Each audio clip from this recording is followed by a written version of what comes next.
joining us, Gridiron Insiders faithful, for our Week 6 show. We will begin with highlights from all Week 5 games, including our game of the week between Westchester Ruston and Downingtown West, and Malvern traveling down the Beltway and slaying Big Bad Gonzaga.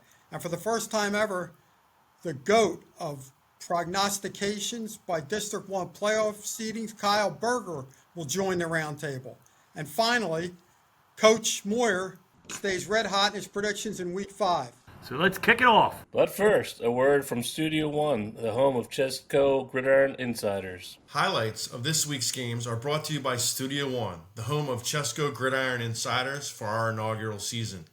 Studio One also houses Sports Vault. Sports Vault is your premiums provider of sports-related autographed and non-autographed merchandise. Sports Vault is the leader in licensed sports memorabilia, novelties, trading cards, and custom framing. Sports Vault is located at 520 East Lancaster Avenue in Downingtown, Pennsylvania. We are always looking to add sponsorship and join our family here at ChesCo Gridiron Insiders. This week, we are adding a Player of the Week segment, and pretty soon we may add an Upset of the Week that you can sponsor. Just send an email to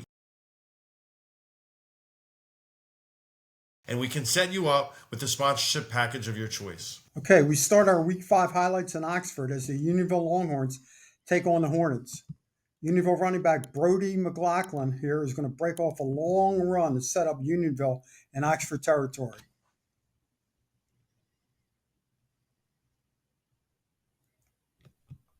Look at those lanes. It looks like they were in an unbalanced, Pete, when they shifted the tight end, right? I don't know if it didn't look like Oxford adjusted. Yeah, and the Oxford defense tightened up though, and they held the Longhorns out of the end zone. And now the Oxford offense shows life after the stop, as you're going to see quarterback Aiden Kane showing off his speed here, gaining 50 yards on a quarterback sweep. Some nifty moves. Yeah.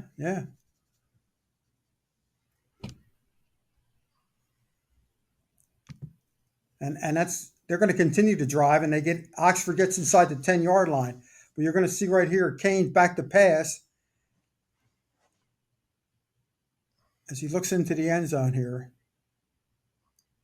And he's picked off by McLaughlin to end the Hornets' scoring threat. Yeah, I don't know. Was that supposed to be some Tim Tebow type of? Yeah, I don't know.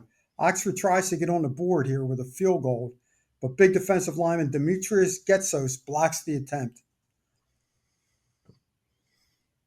Kane trying to make something out of that, and he had nowhere to go. Yeah, with time running out and Oxford trying to get in the scoring column, Unionville defensive end Nolan Holt plucks the Hornet fumble off his own teammate's back and rumbles 45 yards for the big man touchdown. Unionville will go on to win this game and shut out Oxford. Wow. Unionville is red hot, Pete. Yeah, they are. 27-0 over Oxford. Okay, let's go to Coatesville, where the Red Raiders hosted the Red Devils of Avongrove. You're going to see here the first clip. Nasir Jordan opens the scoring by streaking up the middle of the Avongrove line, 24 yards to put the host up 7-0. Not even sure he was touched. Untouched, I think, Coach. Big Max Hiller led the way as well. Yeah. Avongrove responds as Kevin Francis, you're going to see here, going around the left side for a 15-yard game-tying touchdown. Nice run. Looks like there's really no edge. Well, I guess Coatesville whiffed on a tackle. That drive was aided in 20 yards in penalties by Coatesville's defense. Yeah, for the second straight week, Avongrove shows they're not intimidated by the big boys from the Chesmont North. You're going to see here Coatesville takes the lead back as Red Raider quarterback Matt Ortega Jr. is going to find his tight end Josh Van Orden in the back of the end zone to put Coatesville back on top 14-7. No, it was already actually 14-7 at half. Okay. This is going to make it 21-7. 21-7. Yeah. And Coatesville will go on to win this game. After you're going to see Van Orden again from Ortega, this time from 18 yards out. Yeah, this is a nice little throw here. He's thrown the ball well the last 2 weeks. Smash route. Yep. Oh, great Nice catch catch by Van Orden. And Coatesville will go on to win this one. 42-7. Okay, we move now. The Kennett Blue Demons travel to Sun Valley Friday night to take on the Vanguards in Chesmont South action. Kennett opens the scoring as Aiden Rich. You see him scores from 13 yards out. Kennett really dominated this game. Here they extend their lead to 21-0. You're going to see here his quarterback, Garrett McCracken, finds big Connor Schumacher behind the defense for a 37-yard touchdown pass. Again, another Kennett highlight. Jolax Carabal takes the jet sweep 28 yards as the Blue Demons start to pour it on in Delaware County. Looks like the Blue Demons are starting to catch some rhythm, maybe. Yeah. And they're getting healthy too, Coach. The Kennett defense gets into the scoring action as outside linebacker Hunter Taylor steps in front of the Sun Valley pass and returns it 20 yards for the pick six. This made it 35-0 at this point. And then Kennett went on to roll 42-0 over Sun Valley. So that's a good win for Kennett. It's actually a league win, correct? Yeah, it's a divisional win. Okay, we're at Bishop Shanahan, Westchester Henderson at J. Oscar Dix Stadium.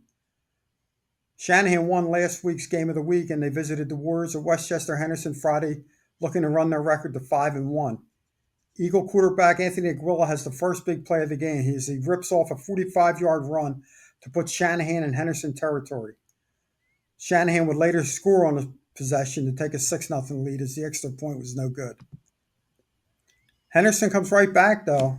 They responded well, and as you're going to see, their star running back, Brady Collins, goes 59 yards to give the Warriors a 7-6 lead. Collins, nice player, Coach. Oh, isn't this like the fifth week in a row he scored, right? Yeah, look at this. He just breaks through the line. Nice move there, breaks a tackle, breaks another tackle, and he's off to the races. Yep.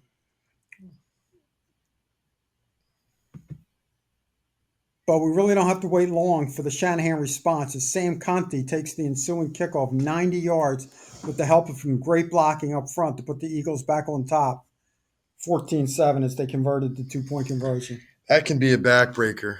You know, you score and you take the lead, and then all of a sudden you give up a kick return like that. It's tough.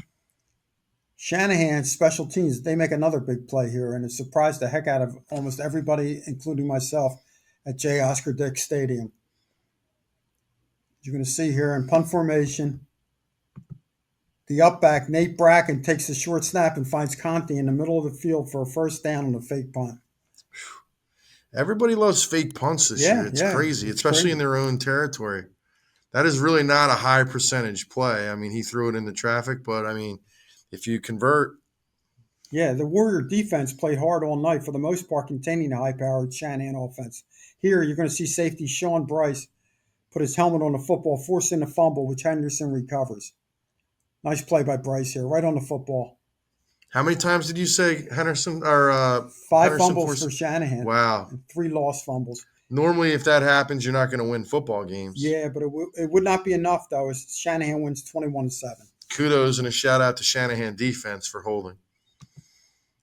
Okay, the Patriots of Great Valley on Saturday afternoon traveled to Academy Park for a non-league matchup. Great Valley's defense started this game strong as Cole Callahan and Sam Snyder combined for a sack on the first place scrimmage.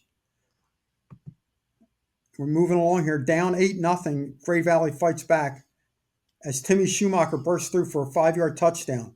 Great Valley would add the 2-point conversion to tie the game 8-8 at the end of the first period. Okay, we're in second half action now with Great Valley up 11-8. Quarterback Andrew Stanley swings the ball out to Snyder, who takes it in for the 10-yard score and a 19-8 Patriot lead. And in a tight game, you're going to see the Great Valley defense preserves the win as Cooper Callahan picks off the last second pass in the end zone. Nice play here. Goes up for the ball, and the Patriots hold on for the 19-14 victory. A little bit of a surprise, Coach. Yeah, I mean, well, surprise to some of us as I picked Academy Park, which is always a good luck for Great Valley, but other people did see Great Valley win in the game, so kudos to them. Okay, the Westchester East Vikings visited Kottmeyer Stadium to take on the Cougars of Downingtown East, who were celebrating senior night. And boy, did the seniors from Downingtown East celebrate. Here you're going to see Mason Ippolito, the quarterback, hook up with senior tight end Brian Fuchs for a big 31-yard gain, which would lead to a Cougar touchdown. Infamous smash route run by Downingtown East. Yeah, they love doing that, don't they, Coach? Yep. Ippolito finds Fuchs again, this time for a 14-yard catch and run. You're going to see here. Fuchs is a nice player. He's had some big catches this year for the Cougars. And Ippolito's done a nice job, I think, all year. 13-0 Cougars after Fuchs goes in for the 14-yard TD score. Okay, we're going to pick up action here in Westchester East territory. And Ippolito is going to fire his second touchdown pass of the first half. This time, it's a beautiful post to the back of the end zone where senior wide receiver Nick Keenan makes the catch for a 30-yard score. Wow, great catch. Great catch by Keenan, yeah. And the Downingtown defense basically suffocated the Viking offense all night. On this play, sophomore defensive end Abraham Sisse crashes the senior night party, sacking Westchester East quarterback Nate DeRosa deep in his own territory. And Downingtown East rolls in this one, 35-0.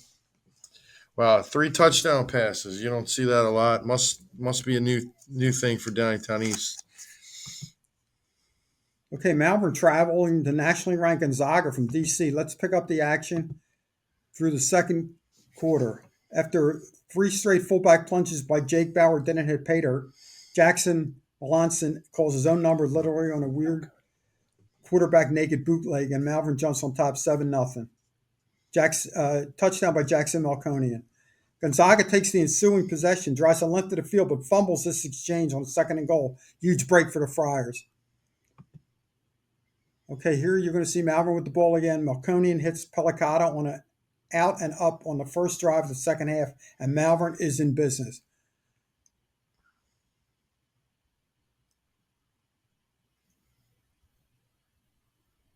Great throw. Yeah, it looked like a stalk and a go, actually. Okay. So, but still a great pass. You're correct. Unfortunately, Malvern was stalled and they had to punt. In the very next possession, Gonzaga is on the move, but Jake Bauer shows why he should be an all-state linebacker selection this year.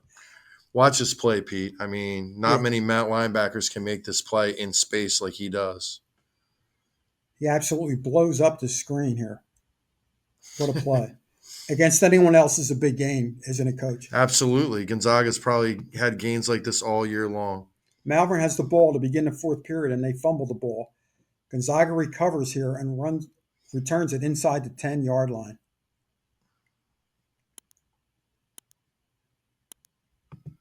But here comes that man, Jake Bauer, again to the rescue. He fights through this illegal pick and runs down a running back in the flat. What a nice play. Look at this. Again, I don't know how many linebackers around this area or really in the state make that play.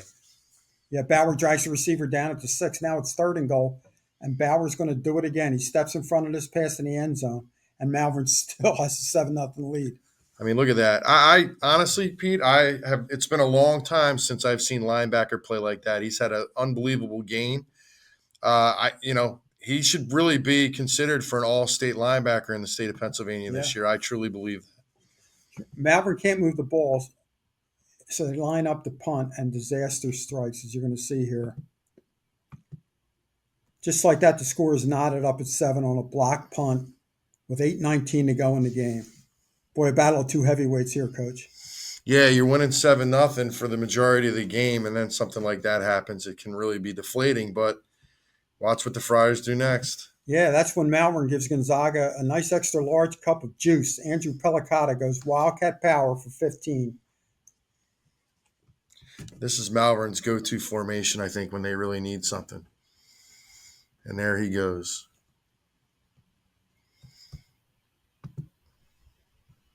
He's going to do it again, and he power the Friars down inside the 5-yard line.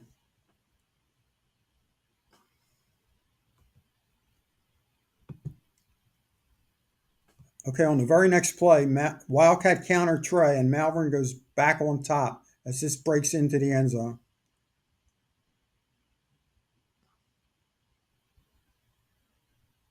Malvern takes the lead. The extra point attempt is blocked, so Malvern leads 13-7 at this point.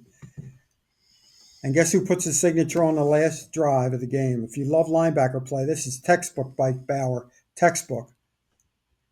Ooh. What a game he had. Yeah, we really don't have official tackles, but somebody said he had 10 in the first half. So I'd be willing to bet he was in upwards of 17, 18 tackles. And on 4th down here, Bernard Blakely moves inside to the tackle position and crushes the quarterback, forcing a fumble. Dylan Novak jumps on top of it, and Malvern Prep will be coming home on I-95 with a huge upset win. Congratulations to the Friars as they will start preparing for the Interact opener against Episcopal in 2 weeks. Okay, let's go to our game of the week as the Whippets of Downingtown West take on the Westchester Ruston Golden Knights. If you're a fan of hard-nosed defensive football, this was the game for you. Okay, on the Whippets opening drive, you're going to see Ruston linebacker right here. You're going to see Pat Machak steps in front of a Cole Bricker pass for the interception, setting Ruston up early. That's Bricker's first interception of the year.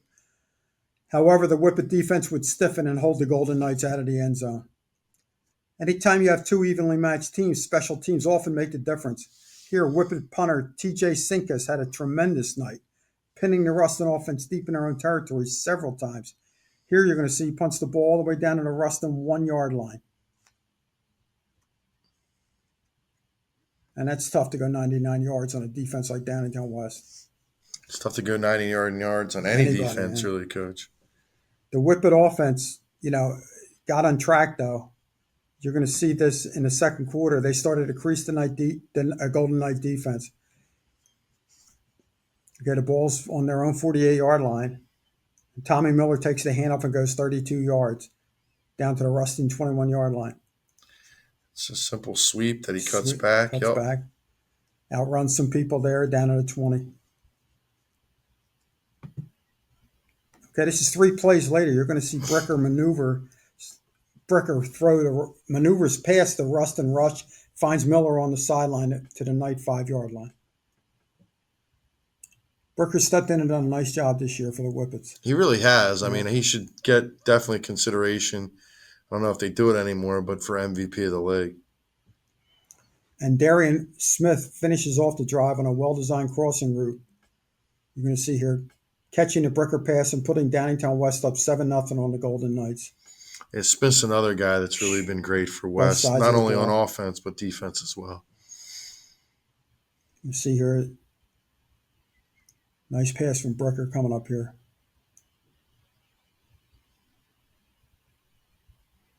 Yep. 7-0. It's a mesh route. Nice job.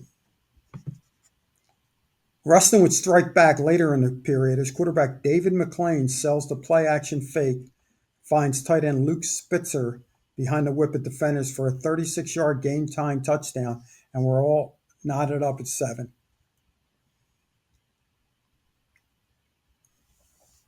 Look at the excitement, Coach. Yeah, you could tell that's a game of the week. Absolutely. Atmosphere. Ruston's defense shows out in the third quarter. You're going to see one of the biggest hitters in the state of Pennsylvania, safety Chase Hatton, launches himself into Whippet quarterback Bricker for a big hit.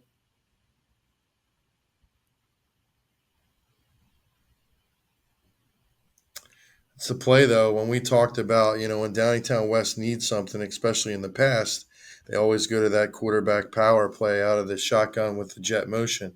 And here it comes again. And to Bricker's credit, he's unfazed by the hard-hitting Ruston defense. What do you see on this play? He goes 41 yards on a quarterback power to set up West on the 5-yard line. Well, if you notice what happened that time, they sent Smith for Hatton, and Smith got there. So with Smith blocking Hatton, it opened the door for the long run. Okay, and this is the very next play after that big run. Miller's going to take the handoff around the right side on a jet sweep for the eventual game-winning touchdown in a battle of 2 heavyweights.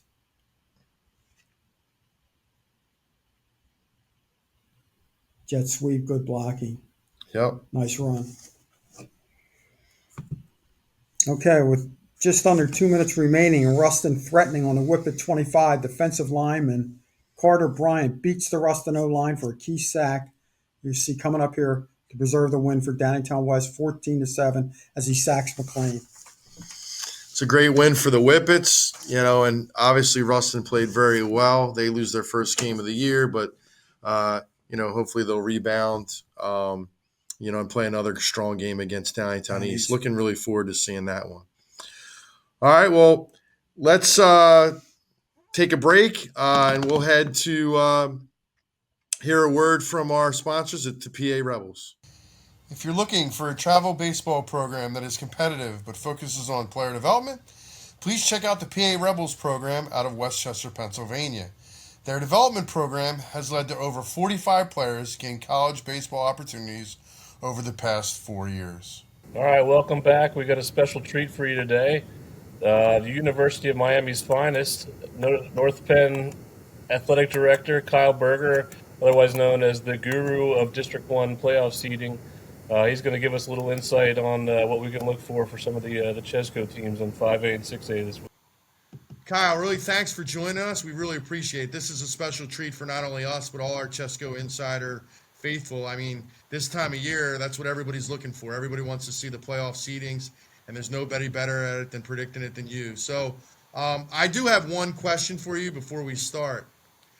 Have you ever missed a seeding, or when's the last time you think you missed one? Well, I'm trying to think. There was one maybe a couple years ago, if it was a 5A or a 6A, I'm not sure, where there was a tiebreaker that got played out, and we were doing the math, and we thought we had it. And then as soon as we got to the seeding meeting, it changed. And so I can't remember what the two teams were, but we got it right eventually. Back in a previous life when I was a radio broadcaster, I would call a game on a Friday night, then hustle back to the station and try to get everything right by 11 o'clock on a Friday night, which is pretty hard to do. And I know we messed up one show a couple years ago, but then quickly corrected it after we went off the air on social media. So I went to bed feeling pretty good about myself that night. But we haven't missed anything. And the way it works is we have a seating meeting on a Sunday, Right. With all the coaches from District 1. We present the points, and pretty much there are no surprises at that point. But they don't become official for another 24 hours, so coaches can go back and check their work and all that. And if there's any questions, we'll address them. But we have never had to go oops on a Monday after having the seating Right. meeting, which is good. I remember, I think it was 2 years ago, I was defensive coordinator at Coatesville. I thought we had everything figured out. I went by what I thought you guys were saying and spent the whole Saturday breaking down a team that we actually didn't wind up playing, so that was a little frustrating. But anyway, let's get right into it. Let's take a look at 6A, playoff seeding, and I'll bring it up on my screen, and then you guys, Kyle, just take over and take a look. This is what it currently is right now. The top 19 seeds, I can get 20, I can get in the screen. So Kyle, go ahead. Yeah, so I mean, you're one of the teams right now that's sitting with 5 or 6 wins. You're in pretty good shape to make the field, and at this point you're playing for seeding position. You're playing for a home game in the first couple of rounds. Historically, our 6A playoff kind of cutoff has been a 6-4 record. Every once in a while you'll get a 5-5 team in there depending on their strength of schedule. So you really target a 6-win season to make it into the playoffs. So you could almost say North Penn, Downingtown West, and CB South are clinched right now. Right? Gotcha. Obviously they don't want to hear that. They've got a lot of football left to play. North Penn and CB South are playing each other this Friday night. So a lot of football left to play, but those 3 teams that are sitting at 6-0 right now looking pretty good. Even the teams that are 4-2, basically you're in a position where you've got 4 games left. You've got to win 2 of them. So I'm sure the coaches are already starting to look at the winnable games and hoping to get into the postseason. So you look at a team like a Neshaminy or a Downingtown East who had a couple early season losses. They are far from out of it. And even toward the bottom of the field of 16, Coatesville's sitting pretty good at 4-2 right now. A lot of unfinished business for them, but they kind of control their own destiny at this point with a 4-2 record. The teams that are 3-3, they have to really figure it out over the next couple of weeks. Maybe a Springford could sneak in with a 5-5. I know they want to do a little better than 5-5 going into the postseason, but Springford had a very strong non-conference schedule before they got into the PAC schedule, so they have a chance, I think, maybe at a 5-5 record if they were to trip up a couple times over the next couple of weeks. But we probably will get into a situation once we get into kind of week 8, week 9, where you will see maybe there's 18 or 19 teams left for those 16 spots, and it kind of just, you can erase everybody that you don't even see on the screen right now. once you get to that point, because it's just too tough to kind of leapfrog 5, 6, 7 teams in the final 2 weeks of the season if you're already sitting on 4 or 5 losses. Let me see if I can get, because we want to try and, I wanted to try and get Avengrove on there and keep everybody on there, but. Yeah, I mean, at that point, you look at an Avengrove or a CB East or a Council Rock South. They got to win out at this point. You would almost imagine, right, to make the postseason. Now, obviously, weird things can happen in front of them, but they are not in a situation now where they control their own destiny. So they've got a lot of work ahead of them, and they're going to need some help. So like a team like an Avengrove, let's say, right? So since we cover them, they play Unionville this week at home, which is a huge game. We got some split. Then they go Oxford, which, it's another league game, but a winnable game for them. And then like a Kennett. Now, unfortunately, all those teams for them are 5A. Yep. And then actually I think they have Sun Valley too. So by winning, you said they'd have to win out. So if they did that, they'd go 6-4. But really, will that be enough, in your opinion, Kyle? They'll need help. I mean, there's no doubt at this situation with, as you mentioned, 3 5A teams and a 4A team sitting on the horizon. You don't get the full credit, if you will, for beating those teams, even if they have decent records. But, Unionville sitting on 4 wins, Oxford on 3 wins, Kennett on 2 wins, and Sun Valley with just 1 win. That Week 10 game, if it were played today, would only net Avengrove 110 points, which is not going to really help them out a lot. Gotcha. No, that's great. Thanks. I was wondering about that. Let's look at a team like a Souderton. I know we don't cover them, but I mean, you're obviously very familiar with them.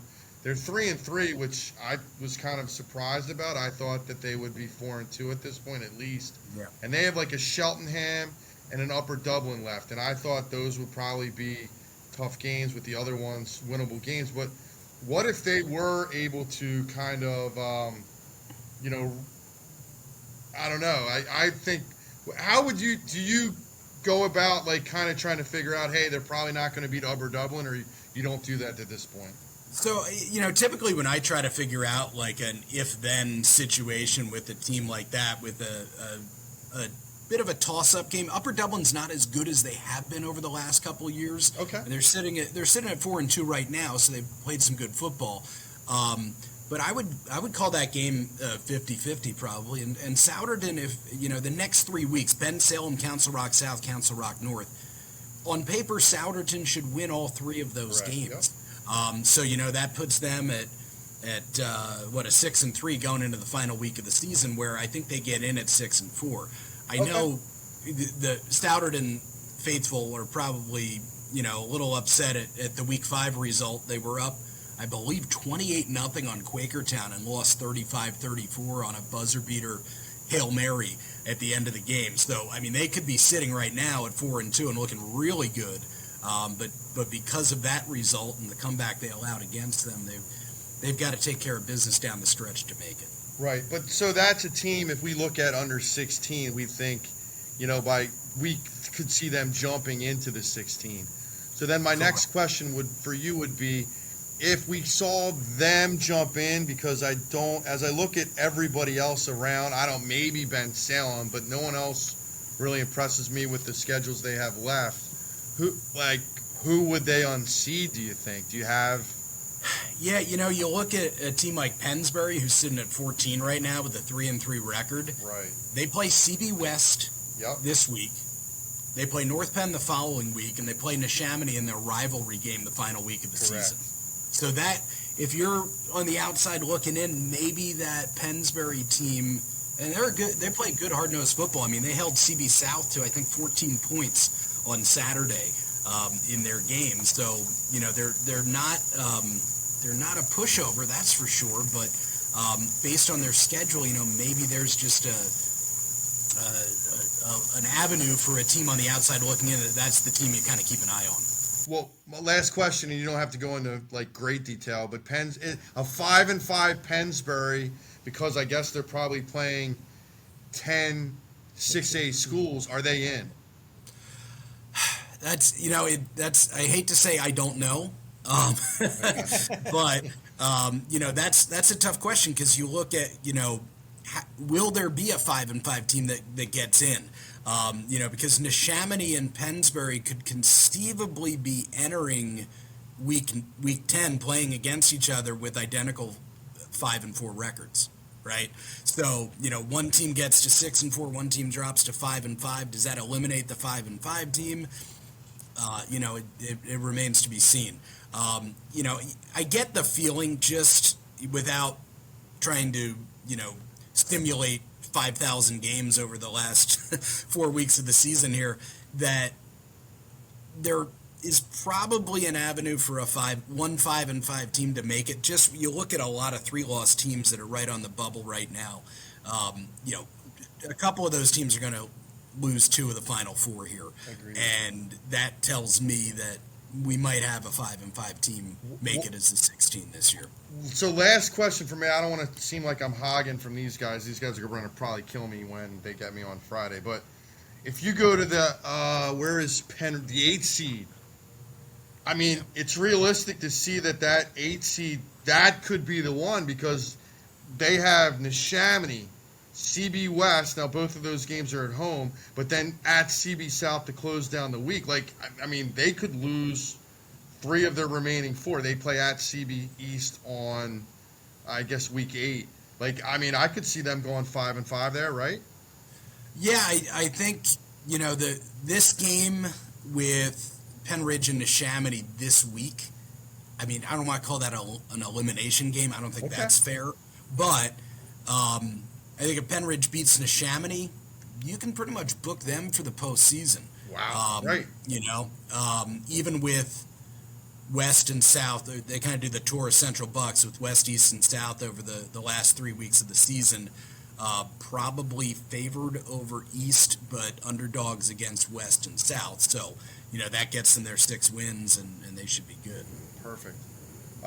Any of you guys have any questions about the 6A field? I don't want to hog all of college time. Just looking locally, obviously Downtown East and Coatesville with the same record. East is up, a few spots because of the strength of schedule. Coatesville still has to play both Downtowns. Downtown East has to play Ruston, West, and Coatesville. A little bit tougher stretch for the Cougars coming down the stretch, but does Coatesville have to beat one of those Downtowns to make it, do you think, or they can make it in at 6-4? Yeah, it's funny. When I first looked at the schedules when they came out this year, and I said, like, who might be, I don't want to say held back, but maybe a little bit held back by their schedule, Coatesville was the one that kind of popped into my mind, because they had a week 1 game against Garnet Valley, and even though they lost to Garnet Valley, had they beaten them, it would have only been a 5A win, since Garnet Valley dropped down a classification. They played Canarsie from New York, who has yet to win a game. They played Chichester, who has yet to win a game at the 5A level.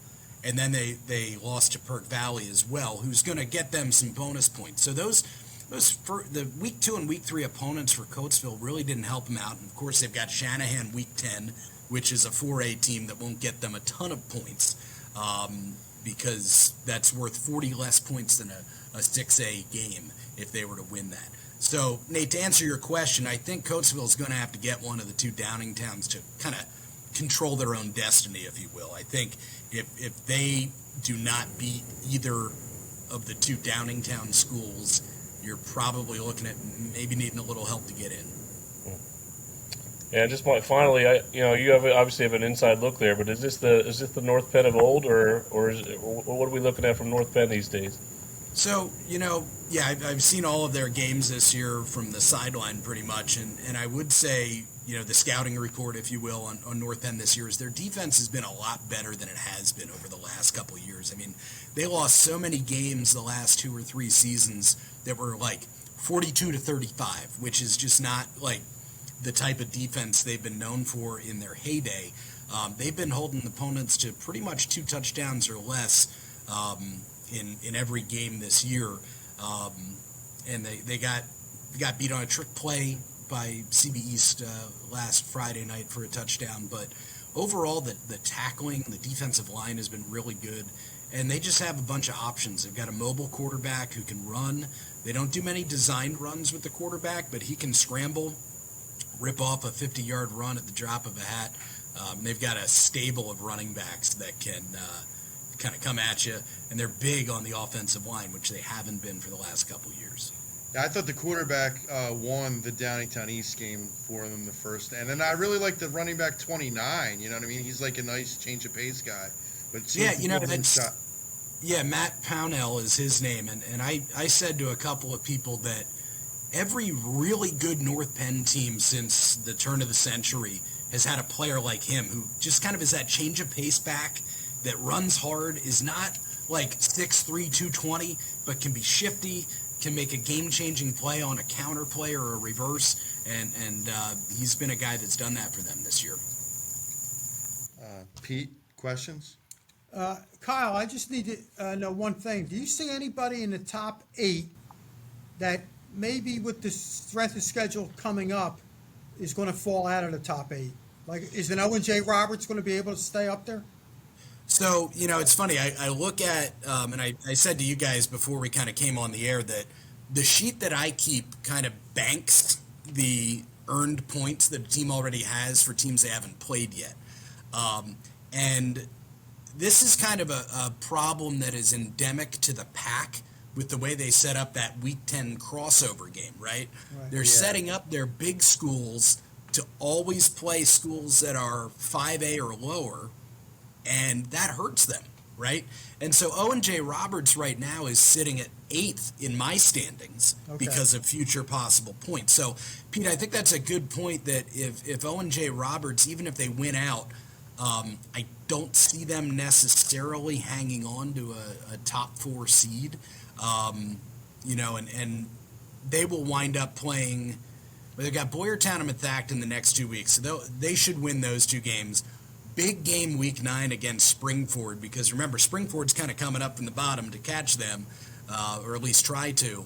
And then that crossover game Week 10, you know, they could be playing, who knows, you know, a 5A or a 4A team from the Pac that could drop them down a little bit more. So, you know, I think Owen J. Roberts' peak, if you will, if I had to project it, would be maybe a 6. They might be moving down a little bit. All right, thanks, Kyle.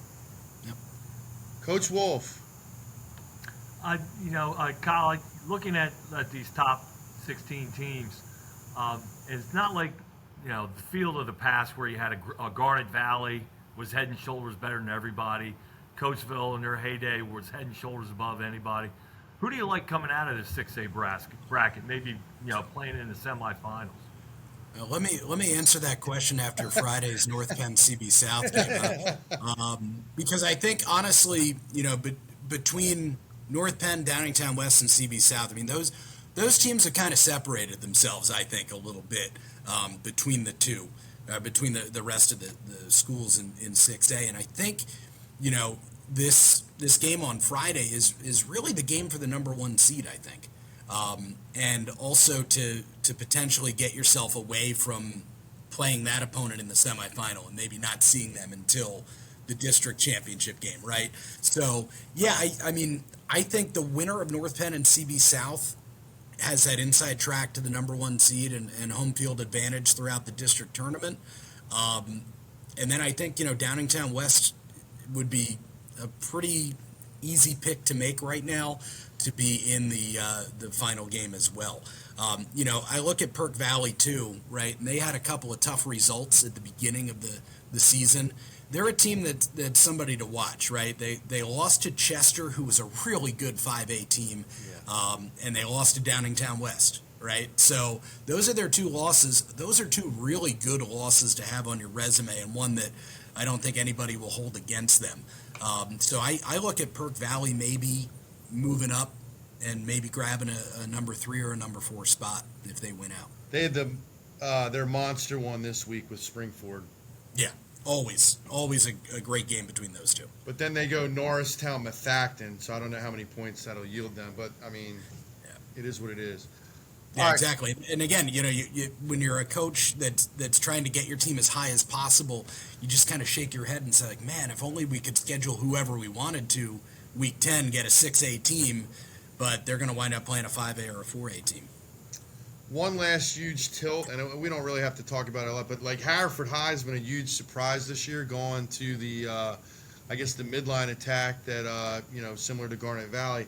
They have Springfield this week, but then after that, like the schedule kind of lightens up on them. So could see them maybe going 8-2, or maybe even 9-1. So that would really, have them in the top 5, I guess. Yeah, I think Haverford can certainly move up top 5 by winning out. A win over Springfield would be enormous this week for them. I'm sure they're probably going to be considered underdogs in that matchup. But, Ridley's kind of been up and down this year. And then, Radnor and Conestoga to close out the season. Those should be 2 wins for them. So I could see Haverford certainly in the top 8 and hosting a first-round playoff game. Gotcha. All right, let's move to 5, the PI, the District 1 5A. And wow, you know what I mean? Look at those teams. The top 4 teams are really, really strong. Pottsgrove we saw a little bit earlier against Westchester East. Phoenixville, they had to play, well, we talked about it on the show. They got kind of gypped a game, and we know how that happened. But even Upper Dub, like Kyle, you said, they're not necessarily as good as they've been in the past, and they were really good in the past. And then the Upper Moreland surprise loss to Springfield M, right, over the past week? Yeah, Springfield's a pretty good 4A football team. Yes. So not a horrible loss. And the thing is, right, when you lose a game, all you hope for is that the other team is pretty good and stays pretty good. And right now, Springfield's 5-1, and looking at the rest of their schedule, they could probably win 3 more games there. So, let me get on 4A and show you that. There you go. Yeah, Springfield, you'll see right now, they're second behind PJP there. But they have a chance to kind of increase their ranking because they'll be playing some higher classification schools down the stretch. So not a bad loss to Springfield Township. I know over the last several years, their average season has not been good, but they're punching above their weight this year, I guess you could say. Yeah, we don't really know enough about Lower Moreland either, but so Shanahan's got obviously a tough road to hoe coming up. They'd have Coatesville, they've had both Downingtowns to play. On paper you'd think they're probably going to, lose those games. How far could they go? Would they fall below Lower Moreland, or just? They might, and I think that's probably their goal, is to stay opposite of PJP. Correct. And kind of stay in that 2 or 3 slot in 4A. And obviously, the picture kind of tells the story for us. The top 4 teams are in the playoffs. The other 4 teams are not making the playoffs right now. Apologies to Interborough, Sun Valley, Pottstown, Harridan. Not going to happen, right? The top 4 teams right there are the ones that are going to make it into the postseason. So now, if you're Bishop Shanahan, you kind of look at schedules and compare. Lower Moreland has Bristol, who's a decent 2A team, and then they play Thomas Edison from Philadelphia, Dobbins from Philadelphia, and New Hope Solbury, who just forfeited last week in their Friday game because they had too many injuries. So, Lower Moreland could finish the season with 7 or 8 wins. Yeah, wow, that's something Shanahan didn't really expect, I'm sure, because that is going to be tough. All right, so we covered 4A. Let's go back to the 5A bracket, and obviously the team that, Kyle, why don't you take the 5A like you did the 6A for us? Sure. So Strathaven and Springfield Delco, and we mentioned Springfield's playing Haverford this week, huge game. If they're able to get past Haverford, kind of smooth sailing for Springfield until week 9 and 10. They've got Garnet Valley and Strathaven in back-to-back weeks, right? Strathaven kind of sitting in the catbird seat right now. Conestoga, Harridan, Lower Merion the next 3 weeks before playing Springfield in for week the title, 10. probably, right? Yeah, that's going to be a Central League championship game, and that's probably going to be a number 1 seed decider, I would think.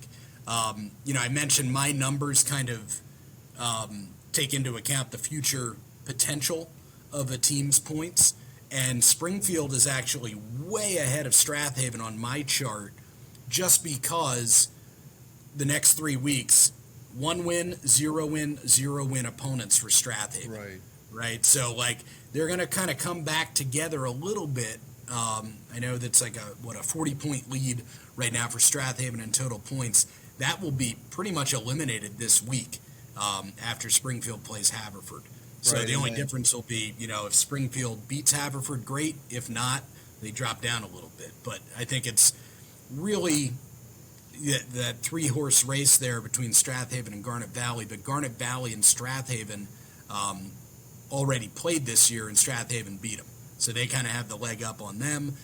Springfield's the only one that can really take out Strathaven from that top seed right now. Okay.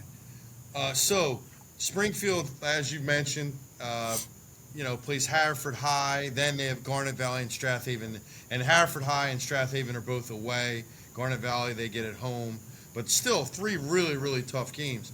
If Springfield managed to lose 2 of those games, maybe 3, Ruston has Downingtown East this week. But then after that, Ruston's schedule, is they should be able to run the table after that. I'm sure some of the Westchester schools are not going to be happy with me saying that, but they'll be favored for sure, as you would say. Yeah. What can they jump back into a top 2 or 3 seed by doing that? Yeah, I think Ruston is still alive for a 2 or 3 seed, depending on how Springfield handles the gauntlet that's in front of them, right? That is not an enviable schedule at all for Springfield. So if Ruston can kind of take care of business down the stretch, like if they grab a win this week, they absolutely have a chance at maybe a number 2 seed. I think they might need a little help from Garnet Valley as well going down the stretch, and I don't know Garnet Valley and Springfield, right? So, if you get a situation where like maybe Springfield beats Garnet Valley, but then Strathaven beats Springfield and Ruston wins out, maybe they find a way to get that number 2 seed. It all depends at that point on kind of how their opponent's schedule is helping or hurting them. Okay. If you look at these standings, oh sorry to cut you off, but I'm just looking here.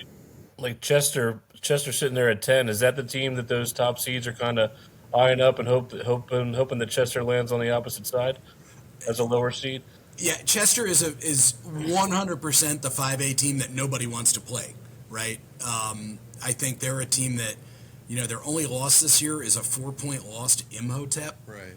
Their strength of schedule is not great, but they're in that Del Val League, right? And it's not a very strong football league this year. So, I absolutely see Chester finishing this season 9-1. Correct. With Academy Park, Interboro, Penwood, and then Belmont Charter, who is a single A school from Philadelphia. They're going to probably waltz to a 9-1 finish, but they're not going to have much in the way of those strength of schedule points, just because of the way their league is situated, and their non-conference, with the exception of Perk Valley, beating them week 1 and then getting the win points from Imhotep really isn't going to help them. So, we're looking at them now at 10. If they went out and go 9-1 and a couple of the teams ahead of them trip up, sure, maybe they get up to like a 6 or a 7, but, I don't think a 9-1 Chester is going to wind up being a 2 or 3 seed. No way. Right. Westchester Russell, somehow you win out, and then you get a Chester in the second round. That's a tough draw. One of those. That is a tough draw. Yeah, no doubt. And I'm sure a lot of people, everybody plays to win the games, but keep an eye on that team. So at 9-1, right? What do you have them points wise? Like, how high do you think they can go? Unionville's got, not a hard schedule for them, but not an easy schedule. They're going to lose maybe 1 more game, maybe 2. Upper Moreland, obviously, in Upper Dublin, they don't have easy games left, right, because of them being in the, Suburban 1. How high can Chester go? So it's funny, like on my sheet right now, which again takes into account all the future points, Chester's all the way down at 12. That's with okay. one loss, right? So I think Chester almost has the least to gain out of all of these one-loss schools, just because of who they have in front of them. I think Imhotep will probably get them, 40 more points before the end of the season, and Burke Valley will probably get them 30 or 40 more points before the end of the season. But they're not collecting, like, if you're Garnet Valley right now, you're saying we can get a huge win against Springfield Delco and really kind of like cement our spot in the top 2 or 3. Or if you're Springfield Delco, you're looking at all those points out there that you could pick up. Chester doesn't have that like jackpot to grab in the last 4 weeks here. There's no 6A 5-1 team that they're looking at knocking off to get all these points. They just don't have that opportunity. And I think out of all of those one-loss teams, they really have the least to gain, even if they win out. Gotcha. One more from me, and then I don't know. So, for Oxford, Westchester East, Henderson, and Kennett, where do you have any of them being able to, on your slate, your predictions, jumping into the top 16 or no? So here's the thing. Historically, 5A has almost been like participation trophy level for the 16 seed getting in, right? There's been like some 3-7 teams that have made the playoffs in 5A.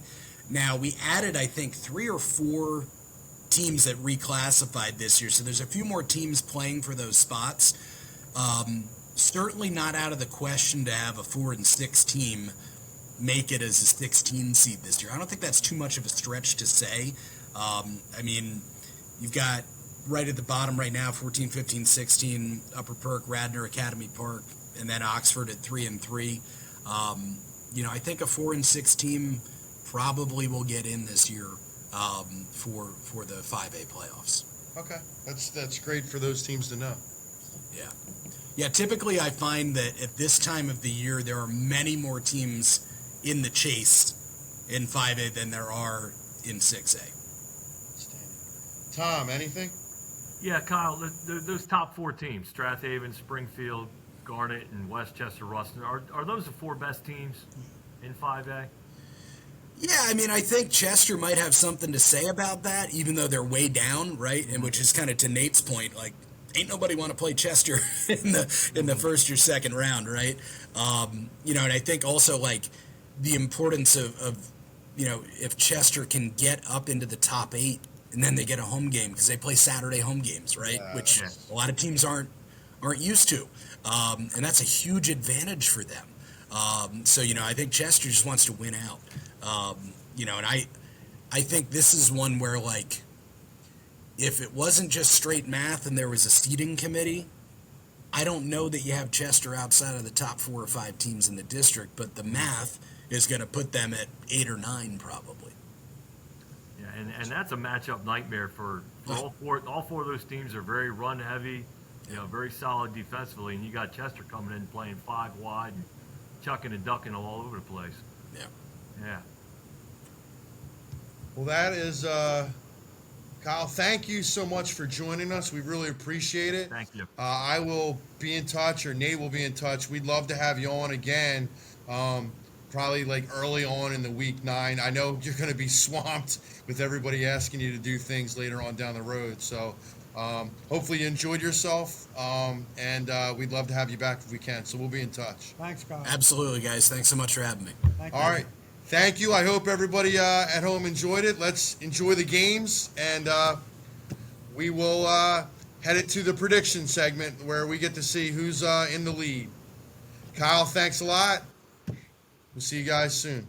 So thanks to Kyle Berger, who joined our show for the District 1 playoff seedings.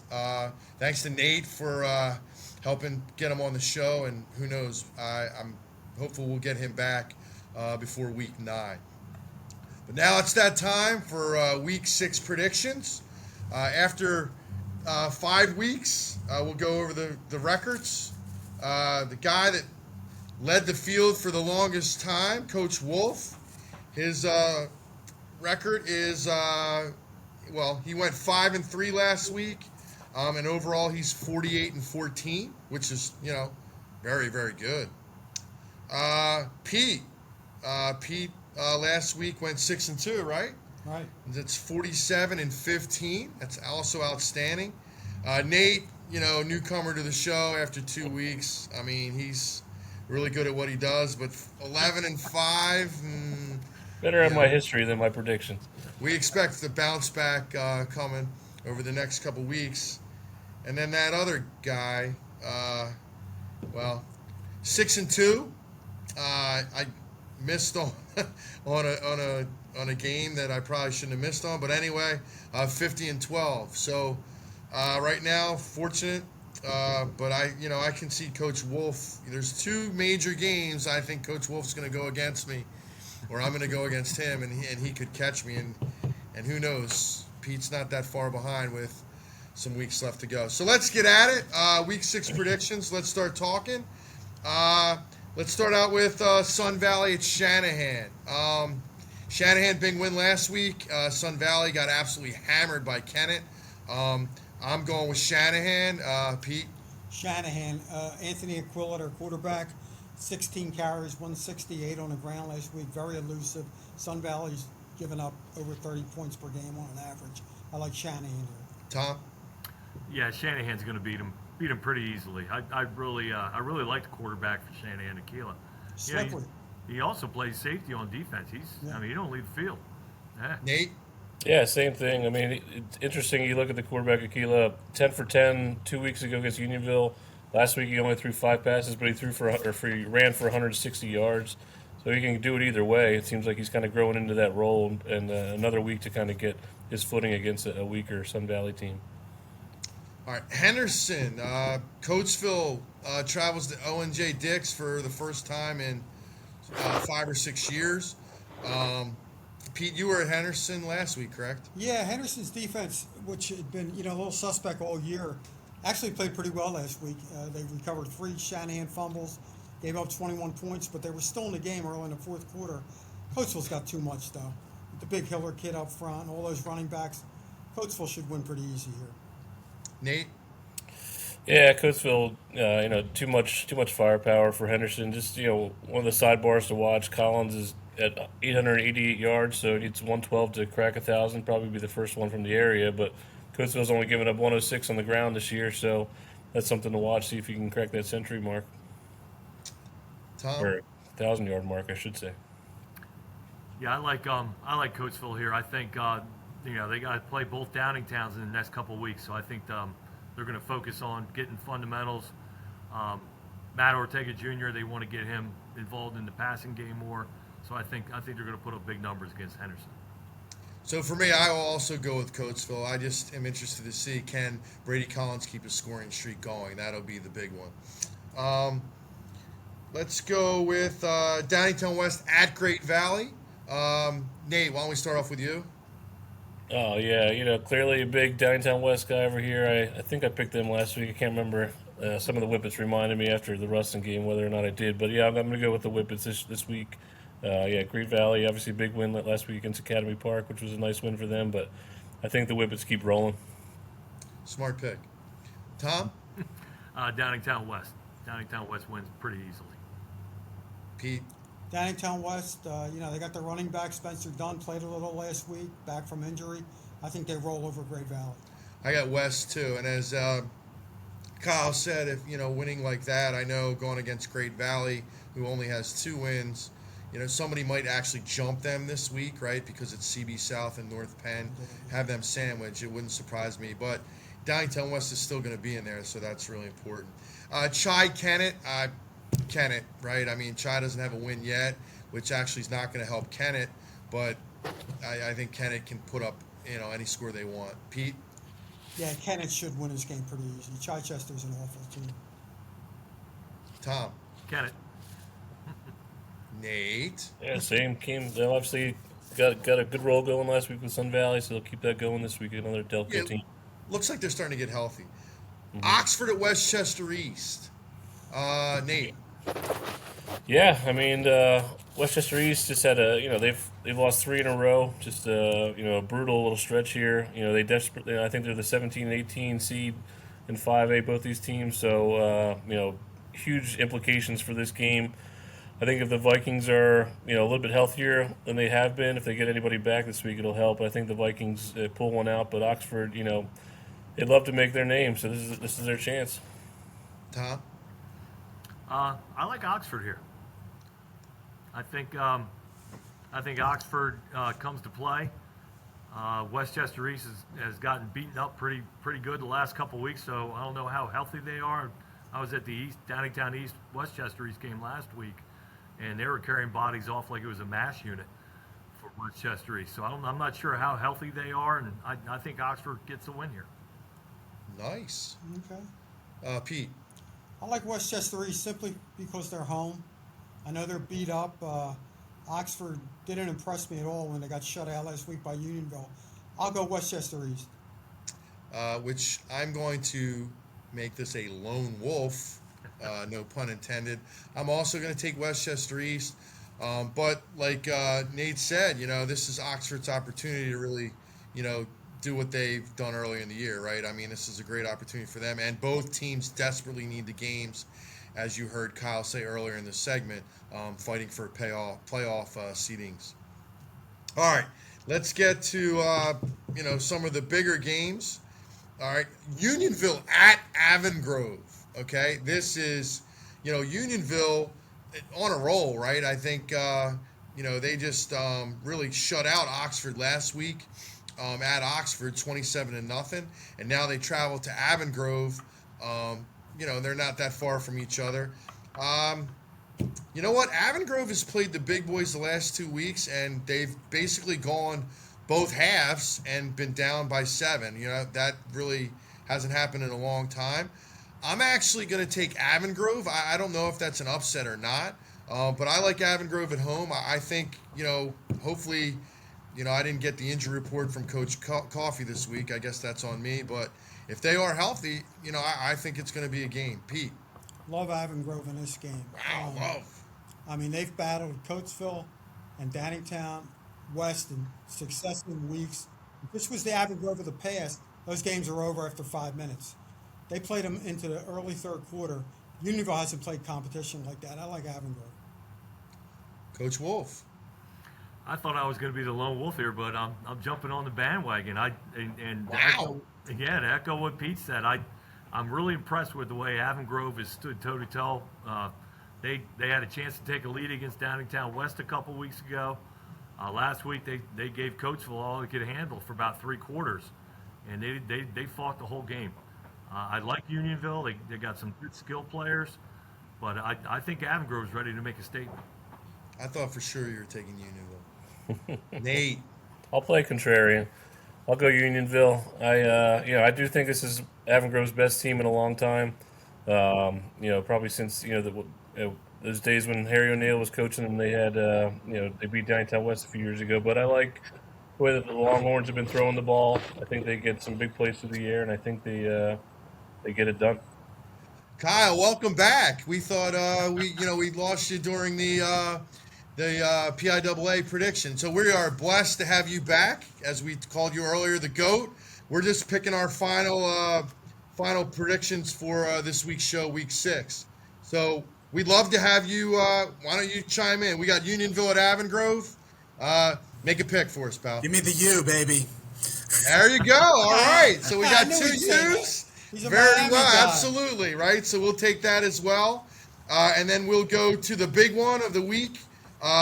Could have been a game of the week, but we decided that Kyle would be our game of the week this week for us. So Ruston at Downingtown East. Kyle, since you're able to make your second pick of the segment, let's go to you first. What do you got?